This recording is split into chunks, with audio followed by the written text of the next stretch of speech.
In the libraries of the ancient Near East, the early catalogs were no more than lists of titles in no particular order.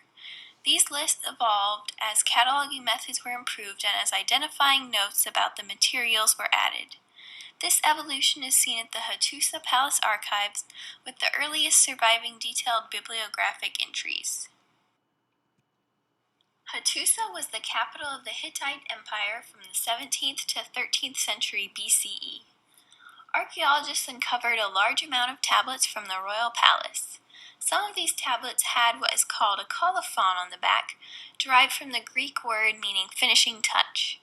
This was several lines of writing that identified the work in a similar way title pages do today. Archaeologists discovered a series of tablets from the 13th century BCE that contained detailed bibliographical entries. Each entry gave the number of tablets that made up the work, then the title, or if the item wasn't titled, the first line or short description, and then whether or not it marked the end of the work. Authors and other information were also occasionally added. Here are some examples of the bibliographical entries. Some also included information about shelving. Some of the entries were very similar to the colophons, leading scholars to believe they might have copied or paraphrased the colophons, when available, to save time. The entries were mostly religious, leading scholars to believe that the catalog represented one particular collection that may have been used for reference by the palace clergy. Ashurbanipal was the last of the great kings of Assyria.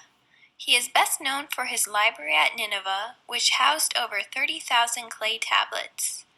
It is considered a great archaeological find, with important works such as the epic tale of Gilgamesh. The Library of Ashurbanipal is the earliest known attempt at creating a library cataloging scheme. The library was organized into sections in different rooms, such as governmental records, historical chronicles, poetry, science, mythological and medical texts, royal decrees and grants, divinations, omens, and hymns to the gods. Materials were often organized according to their shape. Four-sided tablets were for financial transactions, whereas round tablets were for agricultural information. The contents were identified by colored marks or brief descriptions. By the 4th century BCE, the written word moved from being inscribed on clay tablets to papyrus. Since papyrus was plentiful, manuscripts made from it were inexpensive and easy to make. Although no one knows the exact amount of materials that were in the Library of Alexandria, it is estimated that it had nearly 500,000 scrolls at its peak. Callimachus of Cyrene, a poet and scholar, created a detailed scroll catalog known as the Pinakis. This was a list of Greek authors with bibliographic and biographical data and was based on the holdings of the Alexandrian Library. The Pinakis consisted of 120 volumes where Greek authors were divided into classes according to literary forms or by scholarly disciplines. Callimachus then listed brief biographical data and the titles of the author's works. The texts were also subdivided based on subject, such as rhetoric, law, epic tragedy, comedy, lyric poetry, history, medicine, mathematics, and natural science. Callimachus is considered to have invented the library catalog and the bibliography with the Pinakis.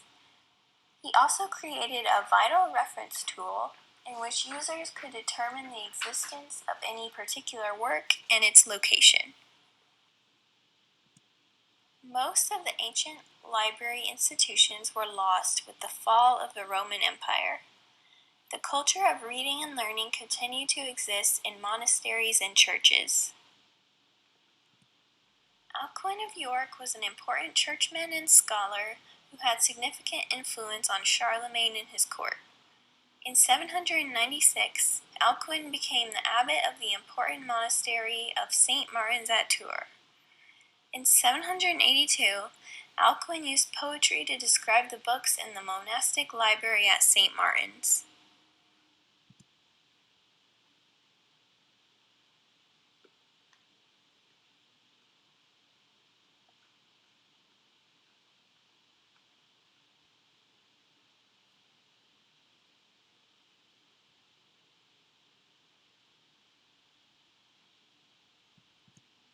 The St. Gall Abbey Library is the oldest library in Switzerland and one of the earliest and most important monastic libraries in the world. And its scriptorium, or room that was designated for the use of scribes to write or copy, was a significant center for the production of books until the 12th century. The library's oldest book inventory list dates back to the middle of the 9th century. It lists more than 400 volumes. The titles are arranged under 26 headings and are sorted according to subject groups or authors, and was worked on over several decades. The list shows a systematic approach to creating an inventory. During the Renaissance, there was a new hunger for learning and reading. Books were high in demand, and personal and university libraries were growing, and the book trade grew to meet these demands. In 1450, Johann Gutenberg developed the printing press, and by the next century, millions of books were in circulation across Europe. Cataloger and scholar Rudolf Blum explains that during the Renaissance, the art of cataloging had to be reinvented. The increase in written material after the printing press brought more attention to the library. In the 16th century, Conrad Gesner, a Swiss scholar, set out to create a bibliography that listed all the known books printed in Latin, Greek, or Hebrew. He is considered the father of modern-day bibliography. His first volume, of the Bibliotheca Universalis, consisted of a bibliography of over 10,000 texts and around 3,000 authors that are listed in alphabetical order, that also describes the book's content and form and offered textual excerpts. Compared to other catalogs, Gesner took an appraisal of the content of the holdings compared to conventional lists. He inspected each book meticulously to discover the specifications of format, title, author, place of publication, and year of publication. His second volume organized materials thematically and were organized into 21 main classes. These classes were grammar, dialect, rhetoric, poetics, arithmetic, geometry, music, astronomy, astrology, divination and magic, geography, history, mechanical art, natural philosophy, metaphysics, moral philosophy, economic philosophy, politics, and law, medicine, as well as theology.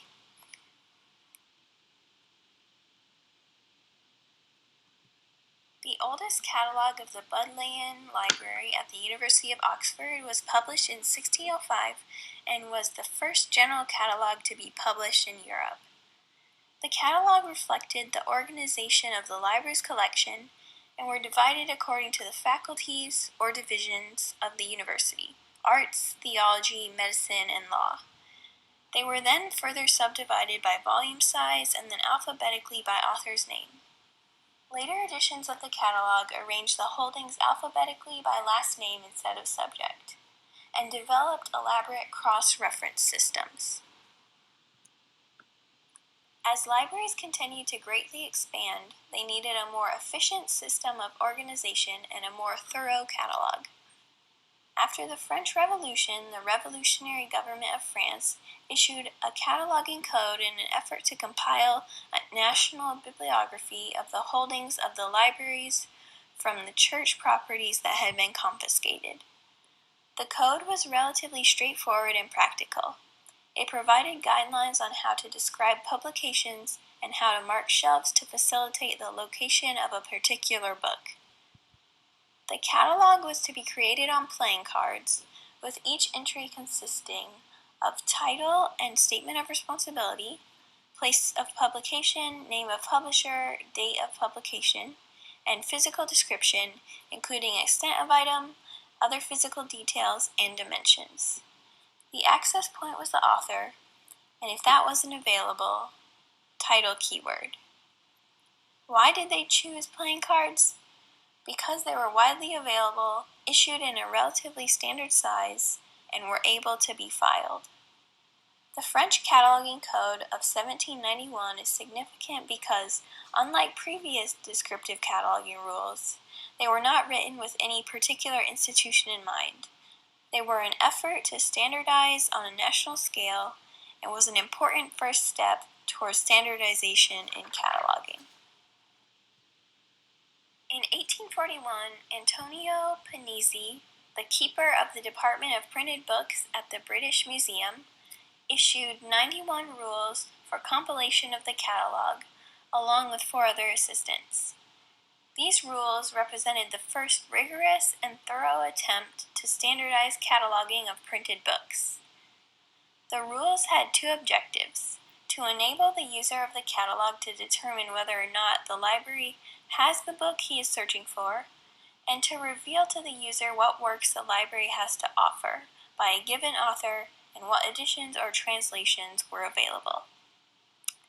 These were the first attempt to regularize bibliographical description for the catalog and influence later catalogs.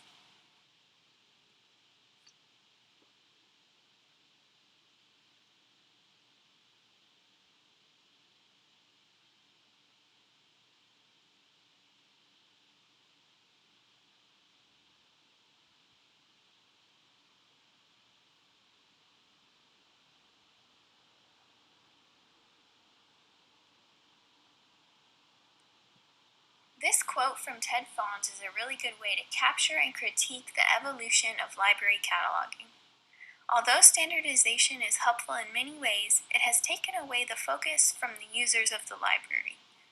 There have been efforts to make library cataloging more accessible to patrons, such as replacing MARC standards with BibFrame, and by creating classification schemes that are more patron-friendly and help facilitate browsing. I believe understanding the evolution of the methods of library cataloging is important in being able to analyze and critique current cataloging practices and can help inform our cataloging methods going forward.